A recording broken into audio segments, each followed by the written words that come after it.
তিনটি গুণ থাকবে, 3 গুণওয়ালা বিশিষ্ট যুবককে আমি বিয়া করব। বলে গুণগুলো কি?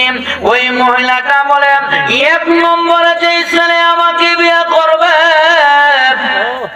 ওই ছেলের মধ্যে 1 নম্বরে গুণ থাকতে হবে, ওই ছেলেটা সারা রাত দাঁড়ায়া দাঁড়ায়া ইবাদতের মধ্যে কাটায়া দেয় সারা বছর। ওই যে সারা বছর প্রতিদিন রাতের বেলা ইবাদত করেন কয়জন? নাই। 2 নম্বরে সেই ছেলে আমাকে বিয়ে করবে ওই ছেলের ভিতরে 2 নম্বরে গুণ হলো 365 দিন রোজা রাখতে হবে। এমন গুণওয়ালা যুবক পাইলে তার বিয়ে করব। 365 দিন রোজা রাখো, কয়জন যুবক আছে? 3 নম্বরে যে ছেলে আমাকে বিয়ে করবে পয়গম্বর ওই ছেলের ভিতরে 3 নম্বরের গুণ হলো প্রতিদিন আল্লাহর কোরআন একটি করে খতম দিতে হবে। মোহতারাম সম্মানিত সভাপতি, উপস্থিত দিনদার, ইমানদার, পরহেজগার, সম্মানিত মুসল্লিয়ান, আল্লাহ পাকের দরবারে শুকরিয়া আদায় করে যিনি আমাদেরকে একটি বরকতি মাহফিলে আসার সুযোগ দিয়েছেন। জবান করে সকলে বলে আলহামদুলিল্লাহ। 10:30 এই মাহফিল ভেঙে যাইতে এটা ইতিহাসের প্রথম মনে হয় আমার জীবনে। সময় তো এখন বেশি হয় না, মাত্র 10:38। এলাকার মানুষ কি ধর্ম প্রেমিক না কোরআন প্রেমিক না আমার তো সন্দেহ লাগতেছে। আজকে যদি এই জায়গায় মমতাজ বেগম হয়তো এমন হয়তো লোক, আজকে যদি শিল্পী মমতাজ আসতো মানুষের সংখ্যা এই দরবার জানেন তো ঠিক দেখো এলাকায় মমতাজ আসলে 2-1 টাকা অনুষ্ঠান দিলে কি মনে করেন? প্রেমের বিষে দর্শে গো যাহারে কি করিয়া বুঝাই তার গো বিষে পরাণে যায়, প্রেমের বিষে পরাণ যায় গো কি যাতনা প্রেমের গো বিষ, প্রেমিক বিনে কে বুঝিবে গো বিষে পরাণে যায়, প্রেমের বিষে পরাণ যায় গো। এই শিল্পী আসলে মানুষের সংখ্যা এমন হইতো আরো বেশি হইতো। আরো ধরে কম না বেশি? মুসলমানের কলমে থাকবে আল্লাহ এবং রাসূলের মুহাব্বত। মানুষ কি দোকান পাটে নাই? আছে না নাই? সাপুরিয়া বিনবাসী বাজার দেখবেন তার বাঁশির আওয়াজ সমস্ত বীজধর সাপ গর্তের ভিতর থেকে বের হয়ে লাফাইতেছে, কিন্তু একটি সাপ বের হয় না। সাপুরিয়া ঘটনা নাকি বাঁশি বন্ধ করিয়া উদাল দিয়া পুড়ে ওই গর্ত থেকে বের করলেন। আমাদের দেশের ভাষায় খুব বিশাল বড় একটা দুয়া সাপ। কি সাপ? আপনারা কি কর? বিষ আছে তো কয়েক মন, এক ফুটাও সাপুরিয়া তো বিষেই নাই রে কি ভাই। আর যে বাচ্চা শরীরে বিষ ছিল বাচ্চা সহকারে।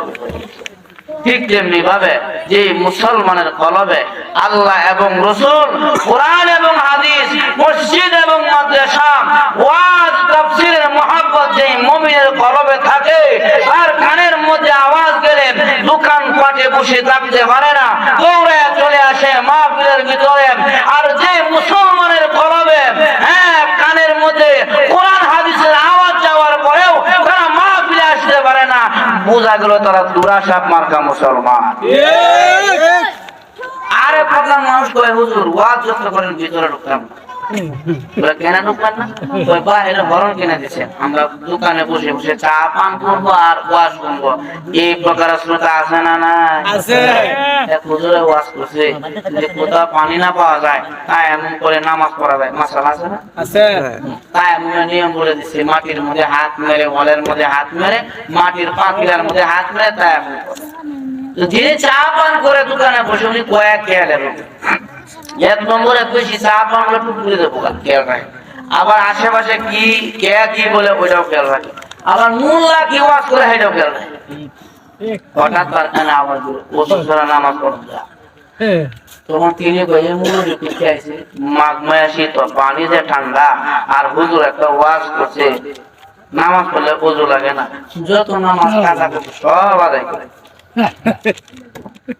বাড়িতে গেছে, এশার নামাজের পরে খাওয়া দাওয়ার পরে ঘুমায়া পড়ছে, আর মনে মনে চিন্তা করতেছে, হুজুররা কয় তাহাজ্জুদের নামাজ সবচেয়ে গুরুত্বপূর্ণ নামাজ, আমি তাহাজ্জুদ দিয়ে শুরু করবো। তো রাতের 3টার সময় উনি তাহাজ্জুদ পড়ার জন্য ঘুমতে উঠছে, আর সন্ধ্যাবেলা যে ওনার ওয়াইফে রুটি গরম করে না, রুটি কি করলাম তারা রুটি তাওয়া, মাটি তাওয়া আপনারা রুটি করে যায় বৃষ্টি দিচ্ছে করে, এই মাটি তাওয়ার তুলে সাদা না কালা, আরো ধরে সাদা না কালা, কেমন কালা? জন্মের কালা।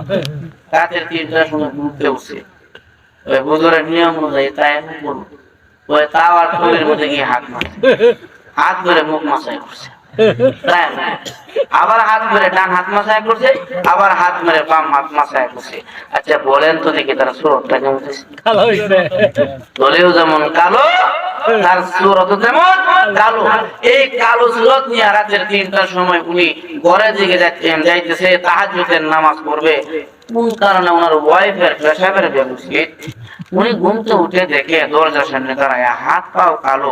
এই প্রকারের মানুষ তো আমার বাপের জিন্দগিতে কোনো হায় হায় রে, শেষ রাত্রে বুঝে আমার কাছে ভূত ঢুকতেছে, আল্লাহর বান্দে ভূত মনে করিয়া মুটিয়া যারও একখান ঘরে আছে, এটা লইয়া এমন একটা দৌড়ানি দিছে, জামাই বউর হাতের দৌড়ানি খাইয়া পোল্টি দিয়ে পড়ছে গিয়া পুকুরের মধ্যে। পুকুরের মধ্যে পরে কয়, বউরে চাইছিলাম না উজু করতাম, মাঘ মায়া শীত তুই আমার গোসল করে আছে। বাহিরে মেয়ে ওয়াজ শুনলে বউর হাতের মায়ের করার সম্ভাবনা আছে না? না আমার ভাইয়েরা, আমি আপনাদের সামনে আসলে ওয়াজ এত দূর থেকে আসলাম, এরপর আপনারাও চলে গেলেন, যা এটা তো আসলে যাক। আমি আপনাদের সামনে যে আয়াত তেলাওয়াত করেছি, আল্লাহ বলেন ফামান কানা ইয়ারজু লিকা রাব্বিহি ফালইয়ামাল আমালান সালিহা। আল্লাহ কয়, হে পৃথিবীর মানুষেরা, আমি আল্লাহর সঙ্গে যদি সাক্ষাৎ করতে চাও, লিকা রাব্বিহি, যদি কোন মানুষ তার রবের সঙ্গে সাক্ষাৎ করতে চায়, আল্লাহ কয় ফালইয়ামাল আমালান সালিহা, ওই ব্যক্তি যেন দুনিয়াতে নেক আমল করে। কি আমল? আর ওদের ভাই কি আমল? দোয়া করে, এই যে কি করো, কি আমল? নেক আমল। আল্লাহর নবীকে সাহাবীরা প্রশ্ন করছে, আইয়ু আমালি আব্দুল্লাহ, ও আল্লাহর নবী, আল্লাহর কাছে কোন আমলটা পছন্দনীয়, এই আমলটা আমাদের কি বলে দেন? আল্লাহ সুবহানাহু ক্বালা সালাতু লিওয়াক্তিহা। ও সাহাবীরা, আল্লাহর কাছে পছন্দনীয় আমলের মধ্যে 1 নম্বরে পছন্দের আমল হলো সময় হয়ে গেলে নামাজ পড়া, মসজিদে যাইয়া সিজদায় পড়ে যাওয়া। তার মানে কি করা? নামাজ পড়া। কি পড়া? আজকে আমাদের সমাজের যুবককে যদি বলা হয়, যুবক মসজিদ হয়, যুবক কয় হুজুর আমার শরীর ভালো না, আমি কয় বড় শরীর ভালো না, তো এই কথা মহিলাদের মাসে মাসে সমস্যা হয়, তোর কি হয়? যদি বলা হয় যুবক মসজিদে আয়, যুবক বলে হুজুর আমার কাপড় ভালো না, বলে কাপড় না ভালো হওয়ার পিছনে কারণটা কি? বলে হুজুর পেশাব করে ঢিলা লই নাই, যার কারণে 2 ফোঁটা কাপড়ের মধ্যে পড়ছে। যদি বলা হয় যুবক আল্লাহর ঘর মসজিদে আসো, যুবক বলে হুজুর কেবল মাত্র বিয়া করেছি, এখনো হাতের মেহেদিটা যায় না, কয়েকদিন পর মসজিদে আসবো, এই প্রকারের যুবক আমাদের সমাজে আছে না নাই? নবীর সাহাবীরা বিয়া করে নামাজ ছেড়ে দিয়েছে, এমন কোন ইতিহাস আসেনি। আরো জোরে কর, আল্লাহর নবী বিশ্বনবী রাহমাতুল লিল আলামিনের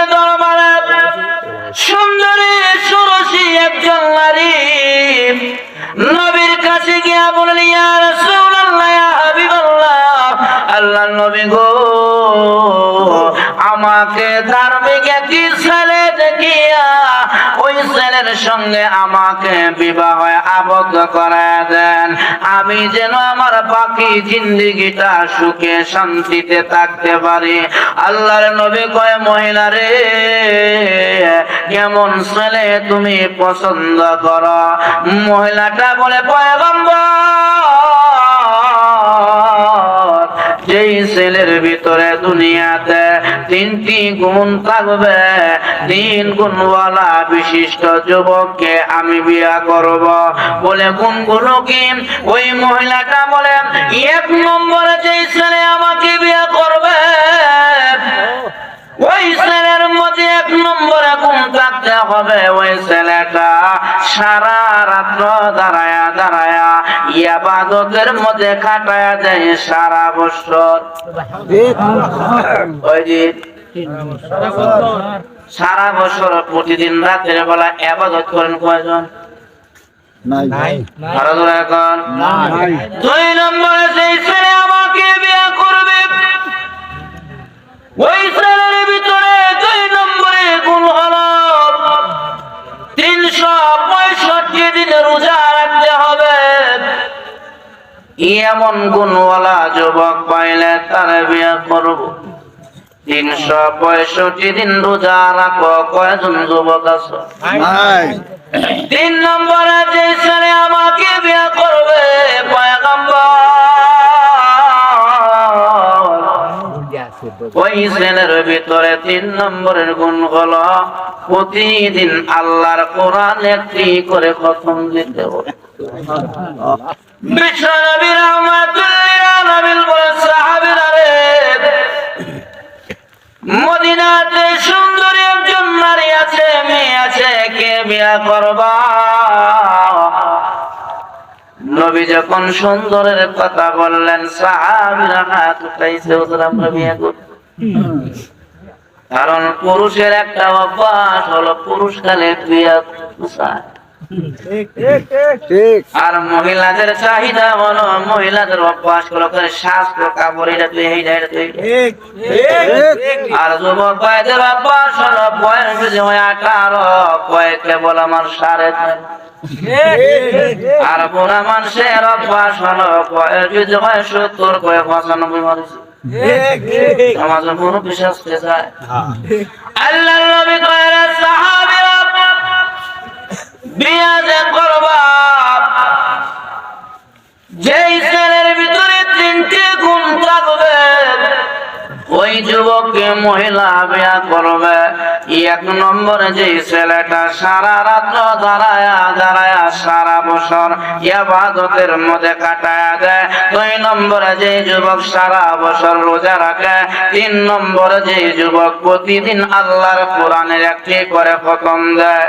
পয়গম্বর যখন নাকি গুণগুলো বলে দিলেন, অর্ধেক সাহাবীর হাত নেমে গেল, তারা বসে গেল, বলে, হুজুর আমাদের মধ্যে গুণগুলো নাই। আর অর্ধেক সাহাবী দাঁড়ায় আছে। আল্লাহর নবী কয়, সাহাবীরা রে, দাঁড়ায় যে আছো, কি তোমাদের মধ্যে গুণগুলো আছে নে? সাহাবীরা কয়, হুজুর আমরা আগামী কালকে বলবো না। তারাও বসে গেছে। একজন যুবক সাহাবী ওই পয়গম্বরের সামনে দাঁড়ায় আছে।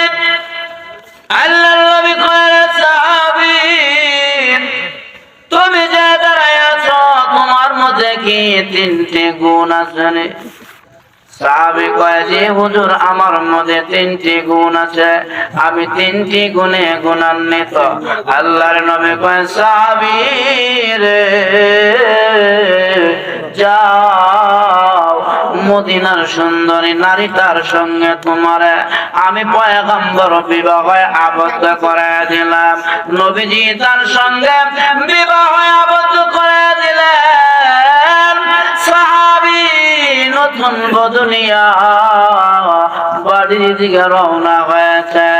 বাড়িতে যাইতে যাইতে এশারের সময় হয়ে গেছে।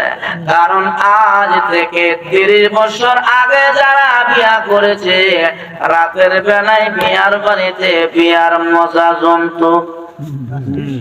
ওই যে পালকি দিয়ে বউ হয়ে যাইতো, কত মজা। আর এখন ছেলেমেয়েরা এশারের সময় দেয় না, এখন পেশার দেয় আসর আগে বলে। আর কিছু কিছু প্ল্যান আছে 3 মাস আগে থেকে মোবাইলে কয়ে ও শোনা গো আমার তো ঘুমে ধরে না। আছে না নাই? বিশ্বনবীর সাহাবী নতুন বধূ নিয়ে যখন বাড়িতে পা রাখলেন, বাড়িতে যাওয়ার পরে শুনে এশারের নামাজের আযান। সাহাবীর বিবি কয় স্বামী গো আর ঘরে ঢুকতে হবে না, যাও নামাজটা পড়ে আসো। স্বামী নামাজ পড়ে আসো। আমি ঘরে নামাজ আদায় করে নেই, নতুন বিয়ে হয়ে গেছে কেবল। এবার সাহাবী এশারের নামাজ পড়ার জন্য মসজিদে গেলেন, বিবি ঘরে নামাজ আদায় করলেন। নামাজ শেষে বিবি যায় নামাজের মধ্যে বসা। সাহাবী নামাজ পড়ে ঘরে ঢুকছে, ঢোকার পরে বলে বিবি রে খাবার আসেনি, খাবার দাও। স্বামীর সামনে খাবার দিলেন। সাহাবী খানা দানাকে বলে বিবি কম্বল আর লেপটা কোথায় দাও? বিবি কয় কি ব্যাপার, কথা ছিল সারা রাত রয়ে বাঁধো, এখন দিয়ে কম্বল আর লেপ বলে কারণ লাগে। আচ্ছা মনে হয় নতুন বিয়ে করছে, 10-15 মিনিট রেস্টের পরে মনে হয় ঘুমতে উঠে যাবে। কম্বল আর লেপ গায়ে দিয়া টান টান করে সাহাবী ঘুমায়া গেল। এই যে ঘুমের ঘরে চলে গেল, আর ঘুমতে উঠে না। বিবি কয়ে কি রে এমন বিয়া বললে স্বামী কি জন্য আমার কপালে মিলল?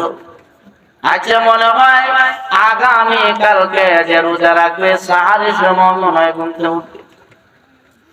সাহারির সময় চলে যায়, সাহাবী ঘুমতে ওঠে না। বিবি কয়ে না খায় মনে রোজা রাখবো, মনে রাখবো। সাহারির সময় সাহাবী ঘুমতে উঠলো। যখন নাকি মুয়াজ্জিনের কণ্ঠে আওয়াজ চলে আসলো, আসসালাতু খায়রুম মিনান নাওম, ঘুম থেকে নামাজ ভালো। সাহাবী লাফ দিয়া ঘুমতে উঠে গেল। ঘুম থেকে উঠিয়া বলে বিবি রে ঘরে নামাজ আদায় করে নাও, আমি আল্লাহর ঘর মসজিদে যাই। বিবি কয়ে যাও, আমাকে এসে আর পাইবা না। যে 3টা গুণের কথা আমি বলেছিলাম, একটা গুণের আমল তোমার মধ্যে আমি পাইলাম না। এবার সাহাবী ফজরের নামাজটা পড়িয়া যখন নাকি আবার ঘরে ঢুকলেন, ঢুকার পরে বলে বিবি রে অনেক লম্বা রাত্র, আমার পেটে আবার ক্ষুধা লেগেছে, হালকা নাস্তা হবে কি? বিবি কয়ে ভেবেছিলাম না কে বুঝি রোজা রাখবো, কেমন দেশে নাস্তাও চায়। এবার স্বামীকে নাস্তা দিয়া নবীর সাহাবীর বিবি ডাইরেক্ট আল্লাহর নবীর কাছে চলে গেলেন। গিয়ে বলে পয়গম্বর এমন একজন সাহাবী আপনি আমাকে দিলেন, আমল করবে দূরের কথা, আমলের লেশ মাত্র নয়। আল্লাহর নবী কয় মহিলা রে এমন বিয়ামুল্লা তো আমার সাহাবী হওয়ার কথা না। আর সাহাবী কানুজুম ইক্তিদাইতুম ইহতিদাইতুম, আমার সাহাবীরা হলো তারকার সমতুল্য। আমার সাহাবীদেরকে যারা অনুসরণ করবা, আল্লাহ তাদেরকে হেদায়েতের রাস্তা দেখায় দেয়। আমার সাহাবী এমন বিয়ামুল্লা। মহিলা কয় আপনি ডাকেন আপনার সাহাবী। নবীজি সাহাবীরা ডাকলেন, সাহাবী পয়গম্বরের কাছে গিয়া বলে, লিমা তলবতানি ইয়া রাসূলুল্লাহ, নবী গো আপনি কেন আমারে ডাকলেন? আল্লাহর নবী কয়, সাহাবী সারা রাত ইবাদত করেছো? বলে হ, আমি সারা রাত ইবাদত করেছি। আল্লাহর নবী কয়, সাহাবী রে, তোমার বিবি যে অভিযোগ দিয়েছে তুমি সারা রাত ঘুমায়েছো, বিবির কথা সত্য না মিথ্যা? বলে বিবি যা বলেছে সত্য বলেছে। আল্লাহর নবী কয়, সাহাবী এটা কেমন ইবাদত? রাতের বেলা ঘুমাও আবার ইবাদত করো। এ সাহাবী, এমন ইন্টারন্যাশনাল ইবাদত কোথায় পাইলা? সারা রাত ঘুমাও আবার ইবাদত করো। সাহাবী বলে, পয়গম্বর আগে জানতে চাই আপনার জবানের কথা সত্য না মিথ্যা? আল্লাহর নবী কয়, সাহাবী রে, আমি পয়গম্বরের জবানের কথা মিথ্যা হয় না, আমি মুহাম্মদ কোনদিন মিথ্যা কথা বলি না। মুহাম্মদ হারগিজ না গুপ্তা, তা না গুপ্তা জিবরাইল, জিবরাইল হারগিজ না গুপ্তা, তা না গুপ্তা রব্বুল জলিল। আরে সাহাবী, আমি নবী যতক্ষণ পর্যন্ত জিবরাইল এসে আমি পয়গম্বরকে না জানায় ততক্ষণ পর্যন্ত আমি নবীর জবান দিয়া কোনো কথা বের হয় না। আল্লাহর নবী কয়, সাহাবী রে, আমি নবীর জবানের কথা মিথ্যা হয় না। এবার সাহাবী বলে, পয়গম্বর আপনার জবানের কথা যদি সত্য হয়, আপনি তো বলেছেন এই পৃথিবীর জমিনে কোন বান্দা বান্দী যদি এশারের নামাজ পড়িয়া সুন্নাত তরিকায় ডান করাতে ঘুমায়া যায়, আবার ফজরের নামাজটা জামাতের সাথে আদায় করতে পারে, আপনার জবানের ঘোষণা ওই সমস্ত বান্দা বান্দির আমলনামার ভিতরে আমার আল্লাহ সারা রাত্র ইবাদতের সওয়াব লিখে দেয়। মাকে সাউন্ডটা মনে হয় আগেই বলছি, মাঝখানে কই বললেন আপনি সাউন্ডটা আগে দেখেন, প্রথমে দেখেন, তাহলে সারা রাত্র ইবাদতের সওয়াব এশার এবং ফজর, এশার এবং সাহাবীর বিবি কয়, মানলাম আমার স্বামী সারা রাত্রে ইবাদত করে সারা বছর। দুই নম্বরে নবী গো আপনার সাহাবী রোজা রাখে নাই। আল্লাহর নবী কয়, সাহাবী রোজা রেখেছো? বলে হ্যাঁ। বিবি কয়, না, কেবল নাস্তা খেয়েছি। আল্লাহর নবী কয়, সাহাবী তোমার বিবি যে অভিযোগ দিছে কেবল নাস্তা খেয়ে আইলা, কথা সত্য না মিথ্যা? কয় সত্য। রাসূল কয়, সাহাবী রে, এটা কেমন রোজা? কোন মাযহাবের রোজা? সকাল বেলা নাস্তা খাইলেও রোজা ভাঙে না। এ সাহাবী, এটা কেমন রোজা? সকাল বেলা নাস্তা খেয়েছো আবার রোজা রেখেছো বলতেছো? সাহাবী বলে, পয়গম্বর গো আপনার জবানের ঘোষণা আপনি বলেছেন, মান জাবিল হাসানাতি ফালাউ বিন আশরি আমসালিহা। এই জমিনের মধ্যে কোন বান্দা বান্দি যদি একটি আমল করে, আমলনামার মধ্যে আমার আল্লাহ 10টি সওয়াব লেখা হয়। আপনার জবানের ঘোষণা 1-10। রাসূল বলে, হ্যাঁ, একটি আমল করলে 10টি সওয়াব পাওয়া যায়। আমি পয়গম্বরের জবানের ঘোষণা। আল্লাহর নবীর সাহাবী বলে, নবী গো একে যদি 10 হয়, আমি রমজানের 30টি রোজা রাখলাম, একটি রোজা যদি 10টি রোজার সমান হয়, 10টি রোজা 100 দিন রোজা রাখার সমান। আমার কথা বুঝতেছেন? খারাপ তো না। 10টি রোজা 100 দিন রোজা রাখার সমান সওয়াব। আরো 10টি রোজা 100 দিন রোজা রাখার সমান সওয়াব। আরো 10টি রোজা 100 দিনে রোজা রাখার সমান সওয়াব। রমজানে 30 দিন রোজা, 300 দিন রোজা রাখার সমান সওয়াব। বিবিরে, আমার আমলনামার মধ্যে 300 দিন রোজা রাখার সমান সওয়াব আছে। বিবি কয়, স্বামী গো, আমি শিক্ষিত মহিলা, উল্টা পাল্টা বুঝাইলে হবে না, আমি অঙ্ক বুঝি। 300 দিনে তো বৎসর পূর্ণ হয় না। আরে বিবি, 300 দিন রোজা রাখলাম, মানিয়া নাও কয় না, আর 65 দিন বাকি আছে। আল্লাহর নবীর সাহাবী বলে, বিবি রে, রমজান মাস চলে যাওয়ার পরে পিছনে শাওয়াল মাস এসে ঢুকে যায়। শাওয়ালে আমার আল্লাহ 6টা রোজা রাখার বিধান রেখেছেন। শাওয়ালের 6 রোজা আছে না নাই? একে যদি 10 হয়, 6 দোষা রমজানে 30-এ 360 কয় দিন হয়েছে? এবার বিবি কয়, সাহাবী স্বামী আমার 360 দিনে বৎসর পূর্ণ হয় না। এ স্বামী, আর 5 দিন বাকি আছে বৎসর পূর্ণ করার। আর 5 দিন গেল কোথায়?